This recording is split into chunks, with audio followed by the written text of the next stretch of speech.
Hello friends, मेरा नाम विवेक सिंह राठौर है और मैं आज इस वीडियो सेशन में आपके लिए इलेक्ट्रॉनिक्स के मोस्ट इम्पॉर्टेंट क्वेश्चन जो कि कॉम्पिटिटिव एग्जाम में पूछे जाते हैं वो लेके आया हूँ। अभी हाल ही में एमपीपीएससी का डीएसपी रेडियो एग्जाम भी होने वाला है और उसके लिए ये मोस्ट इम्पॉर्टेंट है। और कोई भी ऐसे, चाहे आप आगे इसरो का एग्जाम लीजिए या फिर आप बार्क का एग्जाम लीजिए या फिर आप डीआरडीओ का अभी एग्जाम आने वाला है या फिर आप कोई भी यूपीएससी का आईएएस एग्जाम लीजिए, उन सब एग्जाम्स के लिए मोस्ट इम्पॉर्टेंट क्वेश्चन है ये कॉन्सेप्ट। इस हर पार्ट में मैं, जैसे ये 7th पार्ट है, हर पार्ट में मैं क्वेश्चन के साथ कॉन्सेप्ट भी बताता हूँ उससे रिलेटेड, ताकि वो क्वेश्चन तो बने लेकिन उससे रिलेटेड और भी कोई क्वेश्चन आए तो आपसे बन जाए। ठीक है, मेरा परिचय, मैं खुद विवेक सिंह राठौर हूँ। डीएसपी ये जो रेडियो पद है वो अभी सीजीपीएससी भी निकाला था, उसमें मेरा भी सिलेक्शन हुआ है, मेरा अभी फर्स्ट रैंक है। और मैं अपने एक्सपीरियंस के आधार पे ये सारा वीडियो लेके आ रहा हूँ ताकि आपको कॉन्सेप्ट रिवाइज करा सकूं। तो चलिए हम लोग स्टार्ट करते हैं आज का सेशन। सेशन में सबसे पहला क्वेश्चन हम लोग होमवर्क वाला क्वेश्चन लेते हैं, जो पिछले 6th पार्ट में मैं आपको होमवर्क दिया था और उसका आंसर आपको कमेंट बॉक्स में लिखना था और उसका सॉल्यूशन अभी डिस्कस करते हैं। देखिए क्वेश्चन क्या बोल रहा है कि frequency of oscillation of astable multi vibrator आपको निकालना है। ठीक है, जिसमें कंपोनेंट वैल्यू आपको दे रखी है। तो फ्रीक्वेंसी ऑफ ऑसिलेशन की वैल्यू जो अस्टेबल मल्टी वाइब्रेटर की है वो उसका फॉर्मूला होता है 1/0.69 R1C1 प्लस R2C2, यही होता है। या फिर इसको आप लिख सकते हैं 1.45, ठीक, R1C1 प्लस R2C2। इसको वैल्यू को आप इसको एज इट इज पुटअप करेंगे तो आपका आंसर वैसे आ जाएगा। R1 की वैल्यू 2 किलो ओम है और C1 की वैल्यू ये है। ठीक है, और R2 की वैल्यू ये है, C2 की वैल्यू ये है। इसको अगर आप पुटअप करेंगे वैसे आंसर, तो देखिए 0.02 हो गया, ठीक, 2 इंटू 0.01 होता है 0.02 और ये हो गया 10⁻³ और R2C2 हो गया 20 इंटू 0.05, मतलब 2 इंटू 0.5 है ना। 2 इंटू 0.5 करेंगे तो आपका आंसर आ जाएगा 1, ठीक, 1 इंटू 10⁻³ ठीक। और ये इसको अगर आप सॉल्व करेंगे तो ये ऊपर चला जाएगा 145 और 1.02 है तो ये थोड़ा सा मतलब 145 मतलब 1400 कुछ आएगा, मतलब ये आंसर होना चाहिए। तो A option is the correct answer. ठीक, अगर आप सही पूरा कैलकुलेशन सॉल्व नहीं भी कर रहे हैं तो भी चल जाएगा, एक अनुमानित में आपको समझ में आ जाएगा कि ये 142 के रेंज में है कि 14 के 1 में कि 1428 के रेंज में। ठीक, तो आई होप ये वाला क्वेश्चन आपको समझ में आ गया होगा। चलिए अब सेशन स्टार्ट करते हैं। अभी 15 क्वेश्चन डिस्कस करेंगे। तो पहला क्वेश्चन क्या है? पहला क्वेश्चन ये है कि जो स्विचिंग स्पीड ऑफ ईसीएल होता है, आपको पता होगा कि लॉजिक गेट जब हम लोग पढ़ते हैं तो उसमें आप बहुत सारे लॉजिक गेट पढ़ते हैं। आप टीटीएल भी पढ़ते हैं, ट्रांजिस्टर ट्रांजिस्टर लॉजिक, आप डायोड ट्रांजिस्टर लॉजिक भी पढ़ते हैं, आप I2L लॉजिक सर्किट भी पढ़ते हैं। ठीक है, और उसके अलावा आप ईसीएल लॉजिक सर्किट भी पढ़ते हैं। ठीक है, ईसीएल का मतलब होता है एमीटर कपल्ड लॉजिक। ठीक है, एमीटर कपल्ड लॉजिक सर्किट। ठीक, तो ये एक्चुअली ईसीएल बहुत, इसका ना स्विचिंग स्पीड काफी हाई होता है। ठीक है, इसलिए क्वेश्चन आपके एग्जाम में हर बार पूछा जाता है कि ये जो ईसीएल का जो स्विचिंग स्पीड है वो बहुत हाई है, उसका क्या कारण है। ठीक है, तो एक्चुअली होता क्या है कि ट्रांजिस्टर जब सैचुरेशन मोड में चला जाता है तब उसको थोड़ा टाइम लगता है। ठीक है, तो ये क्या करता है, इस लॉजिक सर्किट में, ये लॉजिक डायोड में, ये डिवाइस में ये बनाया गया कि उसको ना ट्रांजिस्टर को सैचुरेशन में जाने ही नहीं देता। ये सिर्फ एक्टिव और कट ऑफ रीजन पे ही रखता है ट्रांजिस्टर को। ठीक, एक्टिव जैसे ही सेचुरेशन में जाएगा तो टाइम लगेगा, तो स्विचिंग स्पीड को कम करने के लिए ये क्या करता है, एक्टिव और सिर्फ कट ऑफ रीजन पे ही ट्रांजिस्टर को रखता है। तो यहाँ पे लिखा होगा कहीं पे, जहां पे भी सेचुरेशन है उसको हटा दीजिए क्योंकि ईसीएल सेचुरेशन में रखता ही नहीं है। ठीक है, तो यहाँ पे ये आंसर सही होगा कि ये are switched between active and cut off, ये सिर्फ एक्टिव और कट ऑफ के बीच में रखता है। ठीक, उसके बाद नेक्स्ट क्वेश्चन को डील करते हैं। नेक्स्ट क्वेश्चन क्या है कि आपका डीसी गेन निकालना है, डीसी गेन निकालना है और स्टेडी स्टेट एरर निकालना है फॉर स्टेप इनपुट फॉर, ये ट्रांसफर फंक्शन दे रखा है, इसके लिए डीसी गेन और स्टेडी स्टेट एरर निकालना है। तो आपको पता होगा कि जो डीसी गेन निकाला जाता है वो हमेशा 1 ± फॉर्म में निकाला जाता है, टाइम कांस्टेंट इस फॉर्म में निकाला जाता है। तो ठीक है, ये 1 + s है, ये 1 के फॉर्म पे ही है, तो ठीक है। उस केस में क्या होता है कि इसका जो भी वैल्यू आती है उसमें अपन s की वैल्यू 0 रख देते हैं, तो उसका डीसी गेन की वैल्यू आ जाती है। तो डीसी गेन की वैल्यू 1 + 0 रख दीजिए, फिर 1 + 0 + 0, ठीक, तो वैल्यू आ गया 1। तो इसका डीसी गेन की वैल्यू तो 1 होना है, तो ये डीसी गेन की वैल्यू 1 हो गई। अब स्टेडी स्टेट एरर निकालना है, तो स्टेडी स्टेट एरर होता है actually limit s tend to 0 s r s 1 + GS Hs, ये एक्चुअली होती है स्टेडी स्टेट एरर की डेफ नॉर्मल वैल्यू, ठीक। इसमें क्या होता है कि आप लिमिट s टेंड टू अब देखिए क्या है, ये स्टेप इनपुट है, तो स्टेप इनपुट मतलब आप 1/s मान लीजिए, तो s इंटू आर एस मतलब होता है इनपुट, तो 1/s कर लीजिए, तो ये कट जाएगा 1 + GS Hs, ठीक, GS Hs। तो और जो लिमिट s टेंड टू 0 है, मतलब ये तो वैल्यू 1 हो गई, 1/1 + GS Hs, ठीक है, GS Hs। अब GS Hs मतलब ये है, ठीक। तो GS की वैल्यू में अगर आप s टेंडिंग टू 0 रख दे, तो ये वैल्यू 1 होता है। तो इसके मतलब है आप जब लिमिट s टेंड टू 0 रखेंगे तो 1 प्लस यहाँ पे 1 वैल्यू आ गई, जिसके मतलब है 1/2, जिसका मतलब है हाफ। तो ये वैल्यू आ गई। तो ये इसका सही आंसर है। डीसी गेन और स्टेडी स्टेट एरर निकालने का ये तरीका होता है। चलिए अब हम लोग आते हैं नेक्स्ट क्वेश्चन में। नेक्स्ट क्वेश्चन बोलता है सेकेंड ऑर्डर सिस्टम है जो कि डिस्क्राइब किया गया है बाय इस इक्वेशन से, ठीक। ये इक्वेशन है, इसको अगर आप s के फॉर्म पे लिखें तो आप लिख सकते हैं s² प्लस 5s + 7, ठीक, ये आप लिख सकते हैं, ठीक है। और उसके बाद आप देखिए दोनों में आप x² XS तो रहेगा ही, तो आप इसको कॉमन ले सकते हैं XS में, ठीक है। और यहाँ पे आप लिख सकते हैं 7 × y(s), ठीक। इसका लाप्लास अगर अपन ले तो कुछ ऐसा बनता है। अगर आप ys/xs अगर आप ले, ठीक है, मतलब ट्रांसफर फंक्शन, तो ys/xs अगर हम लोग लेते हैं, देखिए अगर आपका ये आएगा, ठीक, रुक जाइए। Second order system is described by the equation, ये हो गया 5dx, ठीक। तो आप क्या कर सकते हैं हम लोग, ये हो गया आपका 7, चलिए इसको हम लोग एक काम करते हैं, x/y ले लेते हैं, 7 of y(s), ठीक, 7 of y, तो आपका आ जाएगा ये s² + 5s + 7, जिसके अगर आप इसको स्टैंडर्ड इक्वेशन से नापें तो स्टैंडर्ड इक्वेशन ये होता है ω(n²) s² + 2 zeta ω(n)s + ω(n²), ये स्टैंडर्ड इक्वेशन होता है जिससे आपको ये नापना होता है सेकंड ऑर्डर सिस्टम का। तो ये ω(n²) इससे नापा जाता है, तो ω(n²) की वैल्यू हो गई अगर 7, तो ω(n) की हो गई √7। तो आपका जो फ्रीक्वेंसी है, जो नेचुरल फ्रीक्वेंसी है, वो तो √7 हो गई, तो ये √7 की वैल्यू आ गई, ठीक है। और आपका क्या बोलते हैं, अगर आप जीटा की वैल्यू कंपेयर करें तो आप जीटा की वैल्यू भी कर सकते हैं, 2 × जीटा × √7 इज इक्वल टू यहाँ पे 5 से कंपेयर कर लिए, तो आप इसको भी सॉल्व कर सकते हैं, तो इसकी वैल्यू आ जाएगी 0.94, ठीक। बाकी एक में √7 से भी आप डेफिनेटली निकाल सकते हैं, आगे निकालने की जरूरत नहीं थी। तो ये इसका सही आंसर है। आई होप आप लोगों को इसका कैलकुलेशन भी सब समझ में आ रहा होगा, मैं एकदम फास्ट तो नहीं चल रहा हूँ, ठीक है। उसके बाद नेक्स्ट क्वेश्चन में आते हैं। नेक्स्ट क्वेश्चन क्या बोलता है कि एक फीडबैक सिस्टम है जिसका कैरेक्टरिस्टिक इक्वेशन ये दिया हुआ है।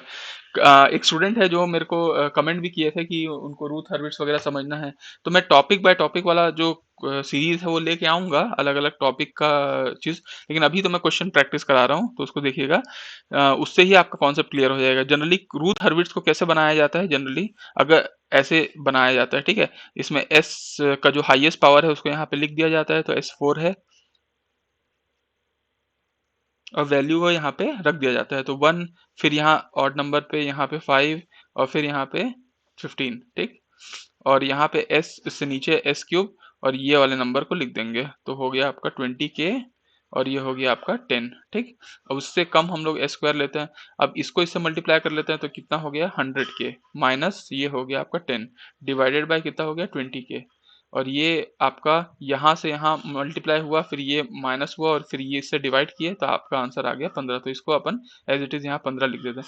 फिर S1 लिखते हैं, तो आपका S1 की वैल्यू देखिए, और इसको मल्टीप्लाई करना पड़ेगा, तो आपका आ जाएगा 10 into 100k minus 10 divided by 20k, ठीक है, ये 10 से multiply by minus 20 into 20k into आपका 15, ठीक, 20k आपका माइनस 20k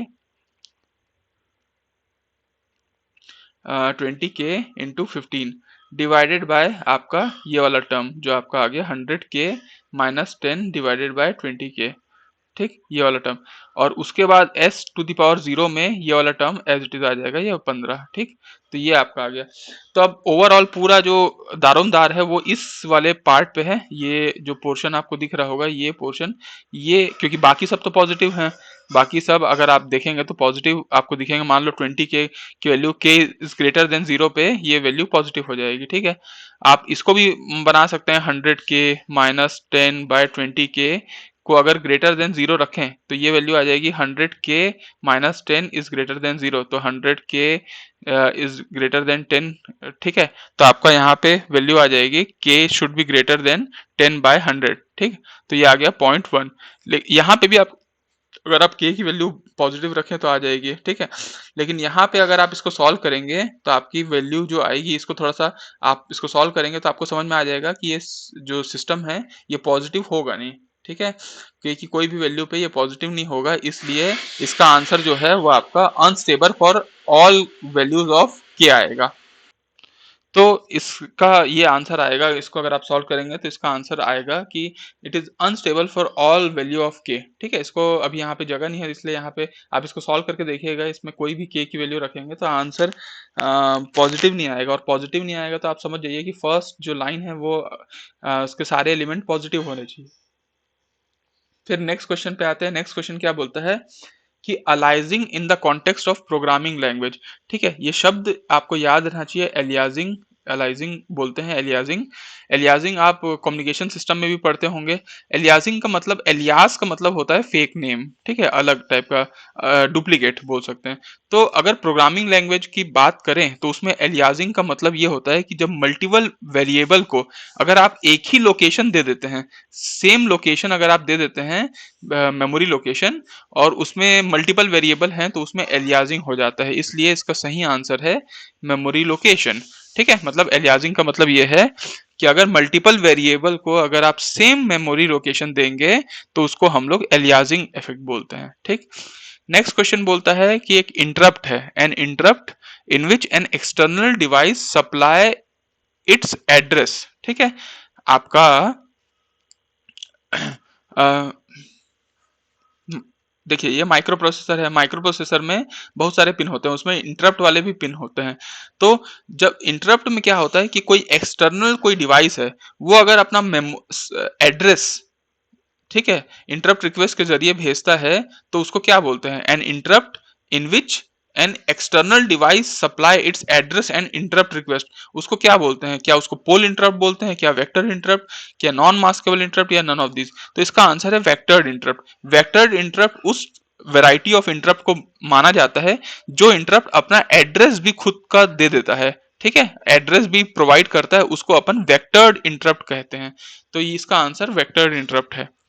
नेक्स्ट क्वेश्चन बोलता है कि आपको decimal equivalent of binary number निकालना है। ये एक बाइनरी नंबर है, इसका डेसिमल इक्विवेलेंट निकालना है। तो आपको पता होगा कि जैसे अगर कोई नंबर जैसे 10110 दिया है, ये आपका बाइनरी नंबर में है, इसका डेसिमल इक्विवेलेंट निकालना है तो इसको मल्टीप्लाई कर दीजिए, इस जीरो को ना यहाँ से इंटू 2 टू द पावर 0 कर दीजिए।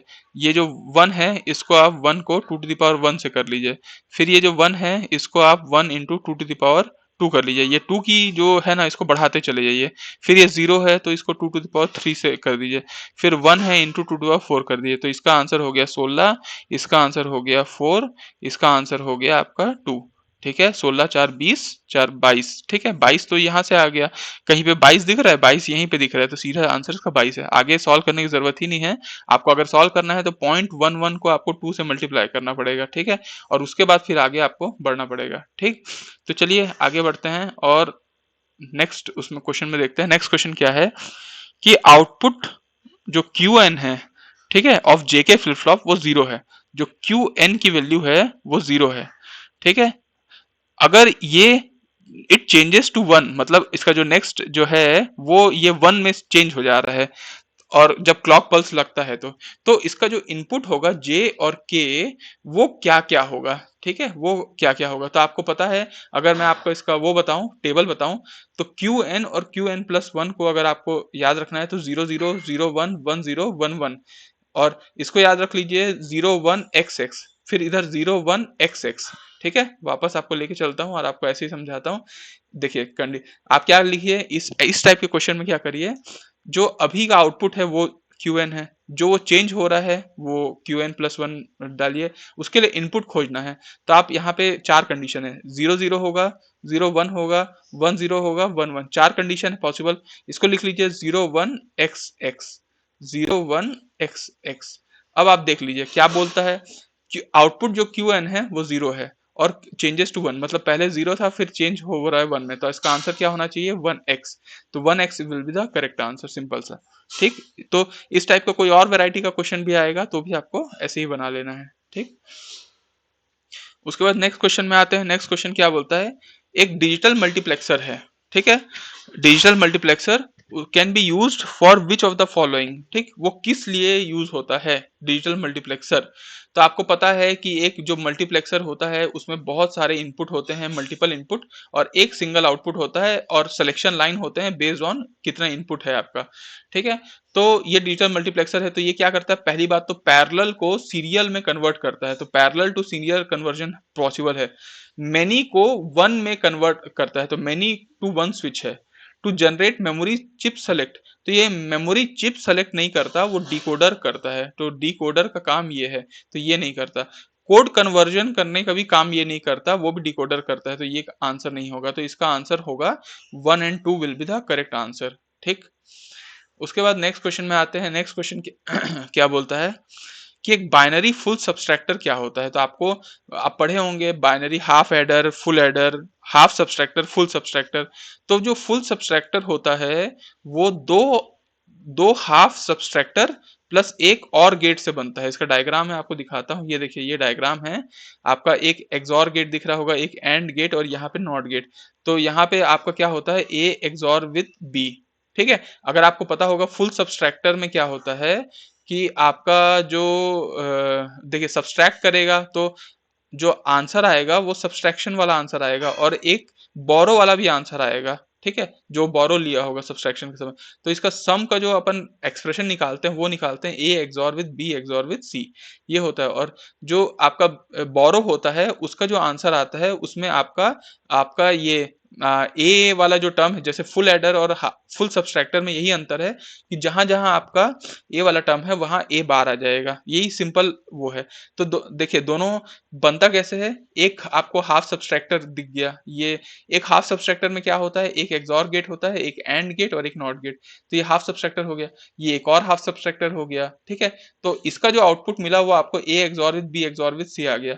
और ये जो बोरो है, ठीक है, बोरो में आपको क्या मिला, देखिए यहाँ पे ये एक हाफ सब्सट्रैक्टर का जो इनपुट है वो यहाँ पे गया, और ये हाफ सब्सट्रैक्टर का गया यहाँ पे। ठीक है, इसका और ये बोरो में चला गया। तो आपका बाइनरी फुल सब्सट्रैक्टर क्या करता है, दो हाफ सब्सट्रैक्टर और एक और गेट को के साथ मिलके बना होता है।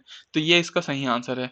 ठीक है, ठीक। और मेरे ख्याल से अगर आपका फुल एडर भी अगर पूछ दिया तो फुल एडर में भी दो हाफ एडर और एक और गेट मिलके बनता है। ठीक, तो वो भी याद रहेगा। अब नेक्स्ट क्वेश्चन में क्या बोलता है, मीन टर्म आप निकालिए A B plus A C D का। तो A B plus A C D का आपको मीन टर्म निकालना है। आपको मीन टर्म निकालना आता होगा कि हर जो टर्म है उसमें सारे वेरिएबल होने चाहिए।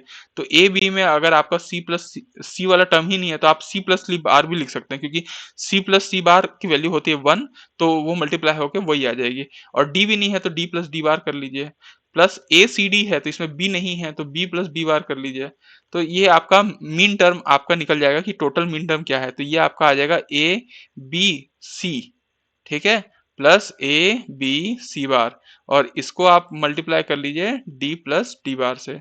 ठीक, और यहाँ पे आपका आ जाएगा A C D B plus A B bar C D, यही हो जाएगा। यहाँ पे आप इसको सॉल्व कर लेंगे, A B C D plus A B C D bar, plus A B C bar D plus A B C bar D bar, ठीक। और ये आपका ये टर्म तो आपका आ ही जाएगा ए बी सी डी, और ये भी A B C D common है तो ये वाला टर्म हट जाएगा। A B bar C D वाला टर्म अभी है नहीं तो ये वाला टर्म आ जाएगा, ठीक। तो आपका कहीं एक दो तीन चार पाँच, पांच टर्म तो बन ही रहे हैं, तो पांच टर्म तो खैर सभी ऑप्शन में है। अब आप इसमें चेक कर लीजिए ए बी सी डी कहाँ पे है, ए बी सी डी किस ऑप्शन में दिख रहा है, कहीं आपको यहाँ पे दिख रहा है क्या A B C D, A B C D कहीं पे तो होगा। ये है ए बी सी डी, आपको दिख गया, ठीक है। इस ऑप्शन में ए बी सी डी कहीं नहीं है, इस ऑप्शन में ए बी सी डी कहीं नहीं है, तो आपका सीधा एक ए बी सी डी दिखा तो आपको सीधा ऑप्शन आपको करना है बी, उसके अलावा कुछ है ही नहीं इसमें, ठीक है। उसके बाद नेक्स्ट क्वेश्चन देखते हैं। नेक्स्ट क्वेश्चन क्या बोलता है कि अगर एक डिफरेंशियल एम्पलीफायर है उसका गेन 20,000 दिया हुआ है, ठीक है। डिफरेंशियल एम्पलीफायर का जो गेन है वो 20,000 है, तो इसको अपन एडी मान के चलते हैं, एडी। और सी एम आर आर की वैल्यू है 80 डीबी। CMRR जो होता है वो आपका 80 डीबी है। अब डीबी को अगर नॉर्मल में कन्वर्ट करना है तो कैसे करेंगे, आपको पता है कि कोई भी जैसे ये वैल्यू है तो इसको आपको 20 लॉग लेके चलना है, 20 लॉग ऑफ जो भी आपका एक्स या CMRR आएगा। तो आप इसको सॉल्व कर लीजिए, 24 जा होता है और लॉग को अपन लेंगे तो 10⁴, ठीक। तो ये CMRR की वैल्यू जो होगी वो आपका आ जाएगी 10⁴। अब आपको कॉमन मोड गेन निकालना है तो AD बाय ACE की वैल्यू होती है CMRR, ठीक। अब आपको क्या निकालना है, कॉमन मोड गेन, तो आपको A D by C M R R करना है। एडी कितना है 20,000, ठीक, 20,000, और ये है 10⁴, ठीक, ये हो गया। तो ये आपका कट जाएगा, ठीक, ये आपका कट जाएगा, तो आंसर कितना आएगा 2। तो is the correct answer is 2, ठीक। उसके बाद हम लोग नेक्स्ट क्वेश्चन में चलते हैं। नेक्स्ट क्वेश्चन क्या बोलता है कि आप एक एम्पलीफायर का वोल्टेज गेन आपको दे रखा है, कितना दिया है 100, ठीक है। वोल्टेज गेन ऑफ एम्पलीफायर 100 है। अब उसमें बोल रहा है कि एक नेगेटिव फीडबैक अप्लाई किया जाता है जिसका बीटा है 0.03। अब ओवरऑल गेन निकालना है, तो आपको पता है कि क्या फीडबैक यूज हो रहा है, नेगेटिव फीडबैक यूज हो रहा है। नेगेटिव फीडबैक का जो ओवरऑल गेन होता है वो क्या होता है, ए इंटू 1 प्लस ए बीटा।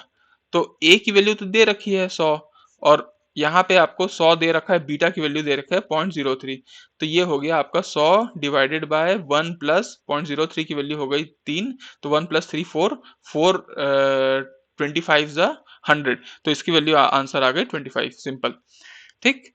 उसके बाद नेक्स्ट क्वेश्चन आते हैं। नेक्स्ट क्वेश्चन क्या बोलता है कि एक सीरीज आरएलसी सर्किट है, सीरीज आर एल और आपका सी सर्किट, आरएलसी सर्किट है जिसको हम लोग एक्साइटेशन दे रहे हैं, जिसकी जो फ्रीक्वेंसी है, रेजोनेटिंग फ्रीक्वेंसी, वो आपको दे रखा है 10⁵, ठीक। उसका क्वालिटी फैक्टर आपको दे रखा है 50, आपको रेजिस्टेंस की वैल्यू दे रखी है 400, तो आपको सी की वैल्यू निकालनी है। तो आपको देखिए, अगर आपको वैसे फॉर्मूला होता है omega naught L by R, ठीक है, और इसका क्वालिटी फैक्टर का एक और फॉर्मूला भी होता है 1/ओमेगा नॉट RC, ठीक है। तो अगर आप इसको इसको कटें तो आपका आ जाएगा omega naught square is equal to 1/√LC, जब अगर आप सिर्फ ओमेगा नॉट की बात करें तो, ठीक है, अगर आप ऐसा देखें। अब देखिए यहाँ पे आपको देखिए